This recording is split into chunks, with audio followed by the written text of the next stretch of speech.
বিশ্বনাথৰ পূব ভিৰ গাঁৱত এগৰাকী নৱবিবাহিতা বোৱাৰীৰ মৃত্যুক কেন্দ্ৰ কৰি আজি উত্তপ্ত পৰিস্থিতিৰ সৃষ্টি হয়। হাতে হাতে বাঁহ শিল লৈ মাৰপিটত লিপ্ত হয় দুটা ফৈদ। এই ঘটনাত কেইবাজনো লোক আহত হৈছে। উল্লেখ্য যে বিশ্বনাথৰ পূব ভিৰ গাঁৱৰ মালিক হুছেইন ওৰফে ৰহমত আলীয়ে এমাহ পূৰ্বে বিবাহ কৰাইছিল বিশ্বনাথৰ ১ নং আদাভেটি গাঁৱৰ আফৰোজা খাতুনক।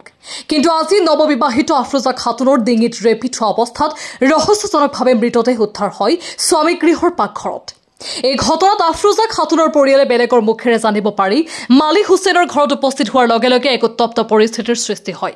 পৰিস্থিতি ইমানেই উত্তপ্ত হৈ পৰে যে দুই পক্ষৰ মাজত হাতে হাতে বাঁহ শিল লৈ প্ৰচণ্ড মাৰপিটৰ ঘটনা সংঘটিত হয়।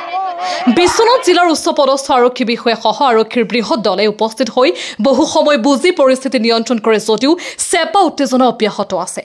ইফালে আফৰোজা খাতুনৰ পৰিয়ালৰ স্পষ্ট অভিযোগ, আফৰোজা খাতুনৰ স্বামী ৰহমত হুছেইন আৰু পৰিয়ালৰ লোকে মিলি হত্যা কৰিছে নৱবিবাহিতা আফৰোজা খাতুনক।